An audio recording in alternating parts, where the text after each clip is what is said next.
todos, hoy día quiero hablarles sobre los múltiples vínculos que hay entre el tema de pobreza y desigualdad. De repente ustedes han escuchado esta frase, que las sociedades y los países no deben preocuparse tanto por la desigualdad como en reducir la pobreza. Hoy quiero sostener que esta afirmación es un sinsentido, y esta es un sinsentido tanto por consideraciones conceptuales como por consideraciones prácticas.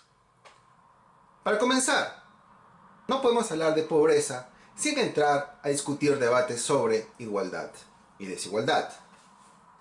Yo les planteo a ustedes, piensen en sus casas. ¿Ustedes creen que una familia que no puede mandar a sus hijos al colegio es pobre? Lo más probable es que ustedes hayan respondido que sí esta familia es pobre.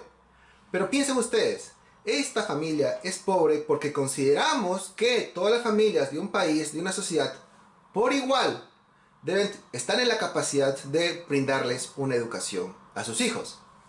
Es decir, nosotros, las sociedades, consideramos que hay ciertas cosas que no se pueden tolerar estén solamente en manos de unos pocos, sino que deben ser el común denominador para todos los miembros y ciudadanos de un país. Lo mismo, ¿ustedes creen que una familia que no puede tener un techo sobre su cabeza es pobre?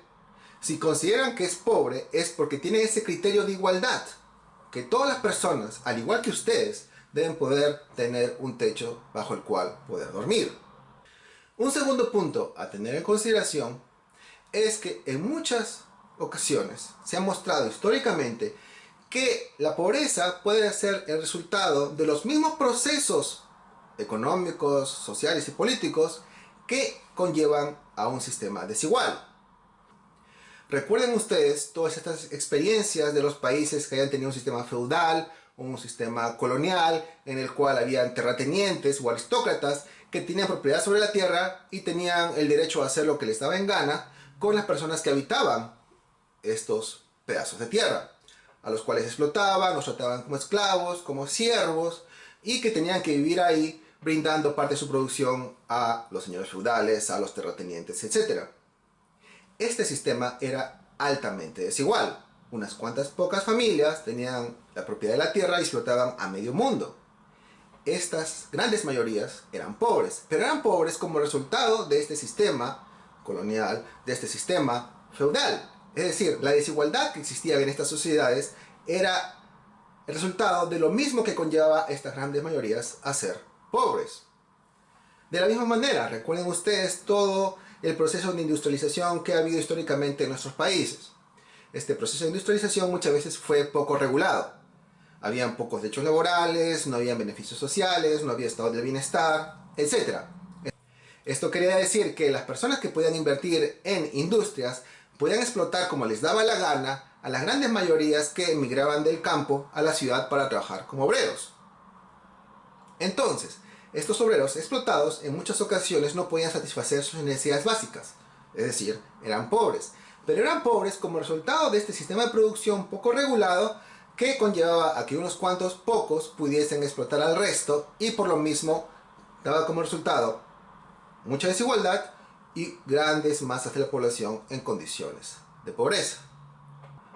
Un tercer elemento a tomar en cuenta es que en muchas ocasiones la presencia de un sistema desigual hace mucho más difícil reducir la pobreza.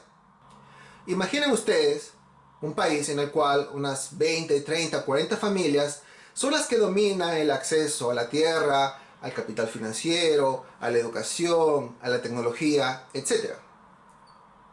En un país en el cual unos cuantos pocos tienen tanto y las grandes mayorías tienen muy poco, ¿quién estará en mayor capacidad de beneficiarse o aprovechar las oportunidades económicas que puede brindar el mercado, ya sea local o global? Si por ejemplo estamos en un contexto en el cual los precios de las producciones agrícolas han subido, ¿quién estará en mayor capacidad de beneficiarse? ¿Aquella persona que tiene acceso a la tierra o aquella persona que no tiene acceso a la tierra? Si estamos hablando de un mercado en el cual la innovación tecnológica es altamente redituable, ¿quién estará en mayor capacidad de beneficiarse y de responder a estos incentivos? aquellas personas que tienen acceso a maquinarias y tecnologías, o aquellas grandes mayorías que no tienen acceso a estas cosas y que no tienen la educación como para poder aprovechar estas oportunidades. Por lo mismo, los pobres tendrán muchas más dificultades en poder salir de la pobreza a través de estos medios. En esta misma dirección, pensemos nuevamente en este país en el cual 20, 30, 40 familias dominan todo y el resto no tiene muy poco o no tiene nada. En estas circunstancias, digamos que esta sociedad o este país crece económicamente. En este proceso de crecimiento económico, ¿quién se va a beneficiar más? Recuerden que estamos hablando de un sistema de distribución bastante desigual, en el cual muy poquitas personas se llevan el 50, el 40 o incluso el 60% del ingreso de un país y el resto se distribuye entre los millones de personas que la habitan. Las grandes mayorías van a recibir muy poquito. Ciertamente van a mejorar, pero eso no quiere decir que las mejoras los van a llevar a salir de la pobreza. Mientras que las minorías que tienen acceso al capital en general, obviamente son los que van a obtener una mayor tajada de la distribución del ingreso. Son los que van a generar más riqueza para sí mismos. Y un cuarto punto que hay que destacar, que me parece fundamental para este debate, es el tema de la capacidad de las personas, sobre todo los pobres, de hacer respetar sus derechos como ciudadanos y miembros de un país. Yo les pregunto a ustedes nuevamente, piensen, en sus países, ¿ustedes creen que todos somos iguales ante la ley? ¿Pobres y ricos? ¿Ustedes creen que los pobres tienen la capacidad de salir airosos en un juicio cuando llevan a juicio a una persona de poder económico? ¿Quién creen ustedes que estará más posible a ser sometido a abusos por parte de un policía, por parte de un político, por parte de un juez? ¿Las mayorías que tienen poco o las minorías que tienen mucho? En un sistema altamente desigual, entonces, ¿qué posibilidad tienen los pobres de llevar a juicio, por ejemplo, a los ricos por algún abuso? ¿Qué posibilidad tienen estos pobres de hacer respetar sus derechos?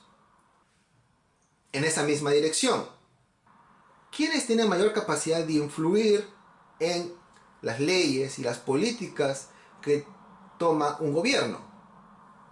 ¿Las minorías que tienen mucho o las mayorías que tienen poco? ¿Quién tiene mayor acceso a los congresistas?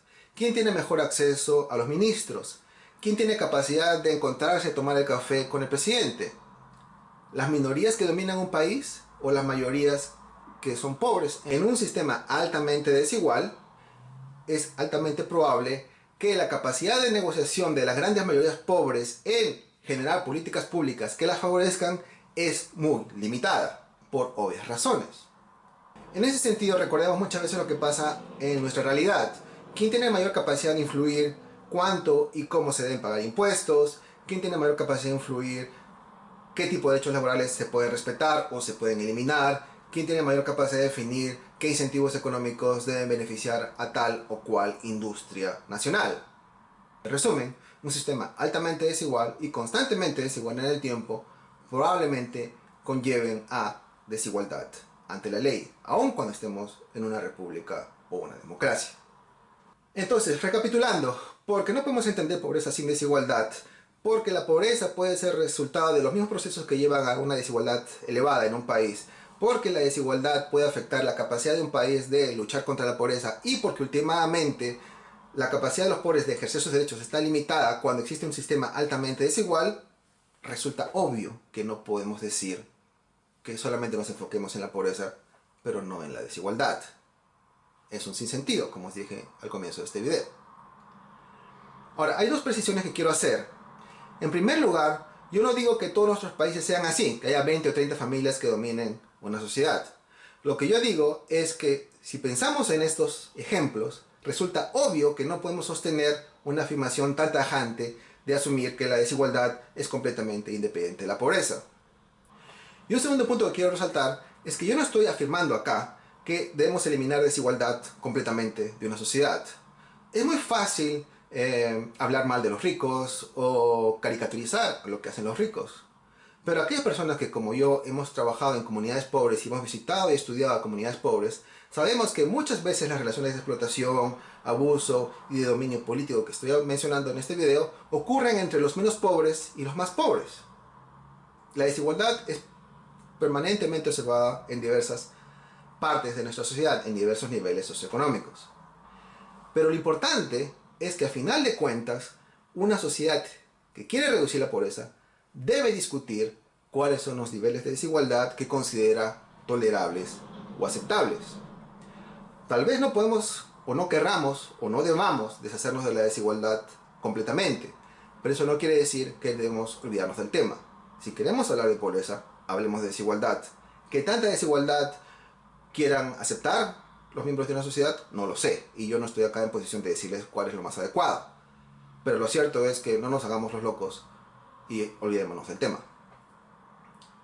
Pues bueno, este ha sido el video de hoy, espero que les haya sido útil e interesante. Estamos hablando en una próxima oportunidad. Hasta luego.